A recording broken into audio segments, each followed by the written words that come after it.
गुरुदेव के जो पिताजी थे पंडित रूपकिशोर शर्मा जी, उनकी हवेली के थोड़ी दूर पर एक जंगल था और उस जंगल में एक बहुत ही भयानक सा डाकू रहता था जिसका नाम था धांधू। और वो इतना ज़्यादा शक्तिशाली था, इतनी ताकत थी उसमें कि वो 25-30 लोगों को तो ऐसे ही हरा देता था।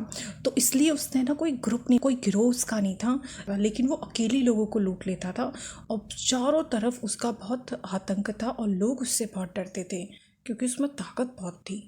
एक बार क्या हुआ, पंडित जी जो थी कथा कहने के लिए जा रहे थे और रास्ते में क्या हुआ, धांधू जो डाकू था वो उन्हें मिल जाता है और पंडित जी से कहता है, आप ब्राह्मण देवता हैं इसलिए आपका अनादर तो नहीं करूँगा, लेकिन मैं तो दसी हूँ, लुटेरा हूँ। अगर मैं लूटना छोड़ दूंगा तो अपने माता पिता और बीवी बच्चों का निर्वाह कैसे करूंगा। देखो, आप ब्राह्मण देवता हो इसलिए आपके ऊपर बल प्रयोग तो मैं नहीं करूंगा, पीटूंगा तो नहीं, तो लूट कर तो रहूंगा। आपके पास जो भी सामान हो चुपचाप से मुझे दे दो। धांधू ने अपने पूरा दम लगा के ये बात बोली थी। वैसे कोई नॉर्मल इंसान होता वो तो धांधू की दमखम, बुलंद आवाज़ और डपट से ही कांपने लग जाता, लेकिन पंडित जी पर उसकी डांट और डरावने व्यक्तित्व का कोई असर ही नहीं हुआ।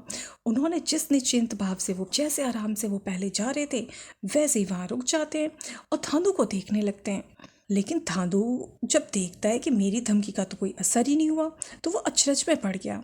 उसने पूछा, पंडित जी मैंने जो कहा आपने सुना नहीं क्या?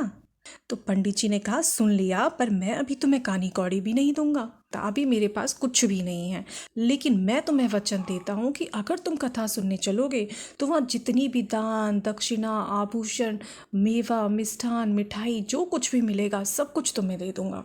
धांधू की आंखें चौड़ी हो गईं और सोचने लगा कि ये कैसा इंसान है, ये डाकू को ही अपने साथ ले जाना चाहता है। फिर दोनों में कुछ देर बात हुई। पता नहीं पंडित जी की किस बात का असर उस पर हुआ होगा, लेकिन धांधू जो था वो भागवत की कथा सुनने के लिए तैयार हो जाता है। वह साथ साथ चल पड़ता है। वो पंडित जी के साथ साथ चल पड़ा।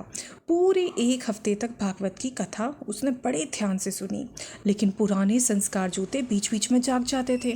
बीच बीच में लोगों को डराने लगता, धमकाने लगता, उनसे सामान मांगने लगता और उनसे पैसे मांगने लगता, लेकिन पंडित जी उसे अच्छे से समझाकर बिठा देते। और जब पूरे 1 हफ्ते बाद भागवत पूरी हो गई तो पंडित जी ने जितना भी दान दक्षिणा मिठाई मिष्ठान आभूषण जो कुछ भी उन्हें मिला था सारी ही समेटकर एक गठरी बना दी और वो गठरी जो थी धांधू के हाथ में सौंप दी।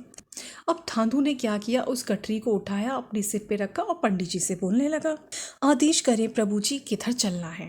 पंडित जी ने कहा, तुम जहाँ ले जाना चाहते हो भाई वहाँ ले जाओ, मैंने तो अपना वचन पूरा कर दिया।